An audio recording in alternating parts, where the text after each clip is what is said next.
To healthy morning. हम बात कर रहे हैं फ्लू की कॉम्प्लिकेशन यानी चेस्ट इन्फेक्शन पे। अभी हम बात कर रहे थे क्रॉनिक फ्लू जो होता है, डॉक्टर साहब उसकी कुछ वजूहात हमें बताने वाले थे जो कॉल आ गई। जी डॉक्टर साहब। देखिए, सबसे मोस्ट कॉमन जो वजूहात हैं जिसमें क्रॉनिक फ्लू है या हमारे कहते हैं क्रॉनिक एलर्जिक राइनाइटिस में कई वजह, उसमें एलर्जी का रोल काफ़ी ज़्यादा है और इसमें पोल्यूशन भी है और बंदे की खुद की इंडिविजुअल की खुद की सेंसिटिविटी है उन एलर्जेंस के लिए, क्योंकि एलर्जेंस तो सब हैं लेकिन हर किसी को फ्लू नहीं हो रहा। आपके साथ वाले फ्रेंड को नहीं हो रहा और आपको हो रहा है। इसका मतलब ये है कि एनवायरनमेंट के साथ साथ इसके अंदर जेनेटिक कंपोनेंट भी है जो प्रीडिस्पोज्ड करता है बंदे को। कोई भी डिजीज़ हो, हर एक के दो कंपोनेंट मैं हमेशा ही कहता हूँ कि एक जेनेटिक भी होता है, एक एनवायरनमेंट। किसी में 80-20 का है रेशो, किसी में 50-50 है, किसी में 60-40 है। तो इसमें इस तरह का रेशो उसमें फ़र्क है। तो इसमें जो वजूहत ज़्यादातर, जैसे मैंने अर्ज़ किया कि ये आपको किसी चीज़ से, डस्ट से एलर्जी हो। कराची में अपार्टमेंट्स में रहाइश लोगों की ज़्यादा है, एयर कम आती है, सनलाइट का फुकदान है, सफाई का भी कभी कभी फुकदान हो सकता है। उसमें कॉकरोचेस और बाकायदा देखा गया रिसर्च में कि they are the transmitters of मतलब एलर्जिक रिस्पॉन्स में। जी जी, लाइक डस्ट माइट्स आपने सुना, बहुत ही कॉमन है। इसी तरह जो है कॉकरोचेस का भी बहुत है कि सफाई होना और ये सब चीज़ें रिस्क फैक्टर्स हैं जो कि बंदे को प्रीडिस्पोज करते हैं कि बार बार नाक बंद होना और ये होना। तो इसके कुछ हल भी हैं, मतलब इसमें सबसे इम्पोर्टेंट हमारे पेट्स भी होते हैं। जी हाँ, हमारे पर्दे भी होते हैं, हमारे कारपेट भी होते हैं। कारपेट भी होते हैं और पेट्स में खास तौर पर बर्ड्स भी होते हैं। बेड बनाने की, वो बेड भी नहीं बनाते जी, हफ्ते हफ्ते तक वो बेड रहते हैं। ये सब चीज़ें इंपॉर्टेंट है, सफाई की इम्पोर्टेंट है, आपकी वेंटिलेशन बहुत इंपॉर्टेंट है कि धूप आपके कमरे में आए। पहले वेस्ट ओपन, इसलिए तो लोग कहते थे घर होने चाहिए, वेस्ट ओपन होना चाहिए, ठीक है। तो कोई वजह है तो इन सब चीज़ों की जूं वेस्ट ओपन तो शायद वो हवा के लिए नहीं। जी हाँ, हवा, वेंटिलेशन, ये सब चीज़ें इंपॉर्टेंट हैं। तो सही, और ठंडी धूप, सही कह रहे हैं, और ठंडी धूप भी। अच्छा डॉक्टर साहब, ईस्ट ओपन अगर हो और वो सुबह की रोशनी, तो वो क्या इतने स्टरलाइजिंग इफेक्ट्स नहीं है उसके?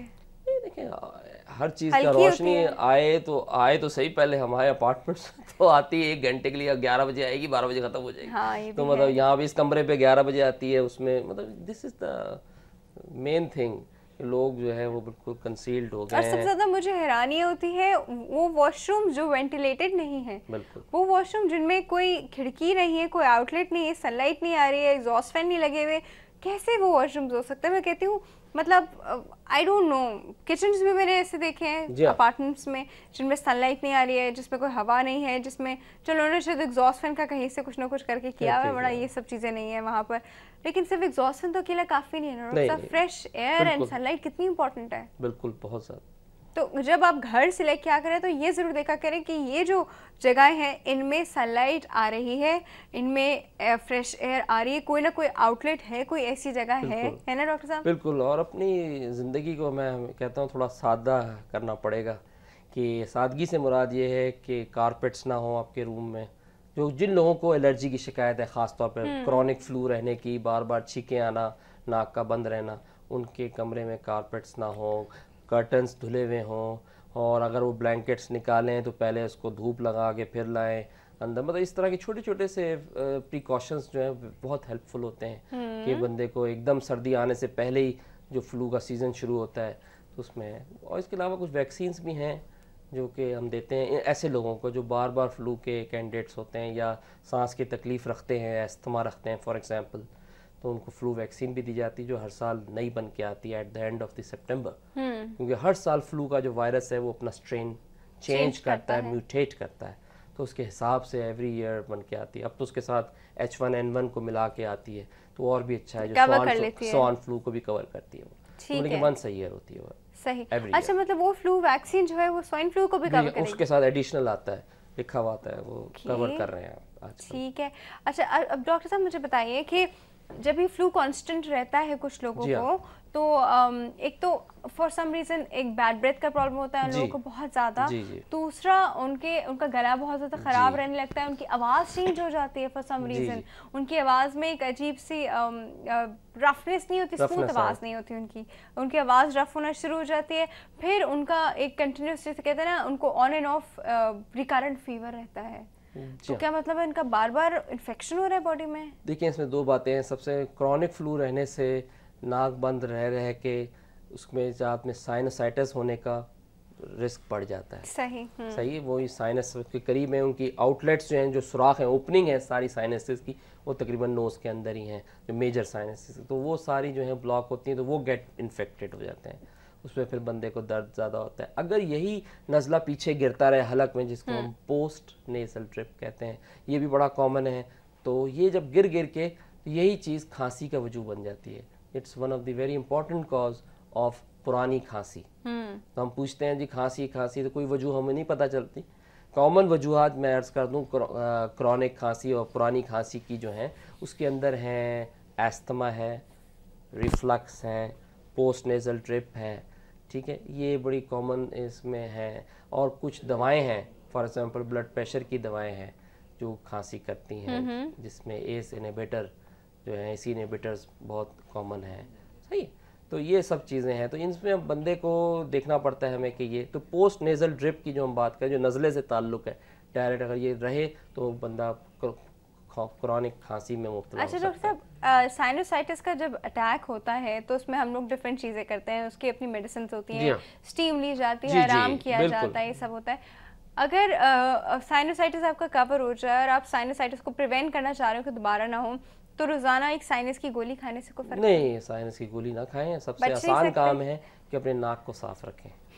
सबसे आसान काम है नाक को, और इसका मतलब वजू करते रहें। जी हाँ, बिल्कुल, आपने बहुत अच्छी बात की। वजू का जो है, क्योंकि वजू में जिस तरह से हमारा कहा गया है कि नाक से पानी खींचें और हलक के अंदर आए, तो ये बहुत अच्छा सफाई है। 5 टाइम अगर आप कर लेंगे तो ये उसमें अगर मैं ऐड कर दूं कि इसमें ज़रा सा नमक मिला लें तो ये लगेगा नहीं। कई लोगों को जिनके अंदर सोजिश होती है, आम पानी अगर आप नाक के अंदर खींचें तो वो दर्द करता है।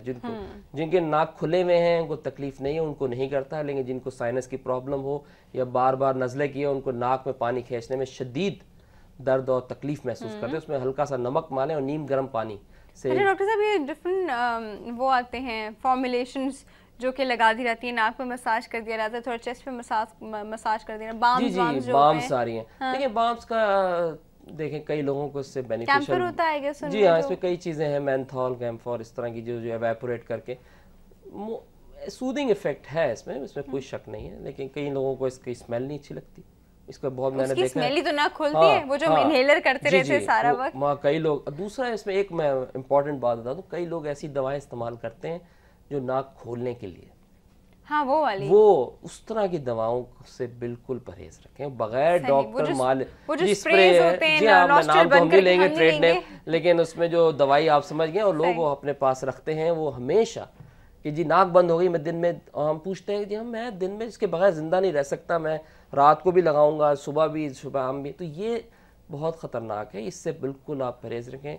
इसमें हम खुद कहते हैं कि ये वो है कि 3 दिन से ज़्यादा अगर इस्तेमाल किया जाए तो ये itself paradoxically, we call it rhinitis medicamentosa, मतलब itself paradoxically causes nasal obstruction. सही। अच्छा डॉक्टर साहब, वो जो इनहेलर सा होता है जब आपकी नाक ब्लॉक होती है, आपने लेकिन इनहेलर ऐसा नहीं कीजिए, इनहेलर इसमें अच्छे भी आते हैं जो हम खुद प्रिस्क्राइब करते हैं, इसमें वो एक अलग है, लेकिन एक खास दवाई है जो नाक खोलने के लिए इस्तेमाल की जाती है। मैं बार बार अर्ज कर रहा हूँ, खोलने वाला लफ्ज, जो हम भी नाक के स्प्रे देते हैं, और सबसे अच्छा है कि नॉर्मल सलाइन के कतरे। सही है। अच्छा डॉक्टर साहब, यहाँ पे ना प्रोग्राम का वक्त खत्म हो रहा है, लेकिन यहाँ पे मैं व्यूअर्स को मैं रोजाना बताती हूँ कि प्लीज दूध पिए।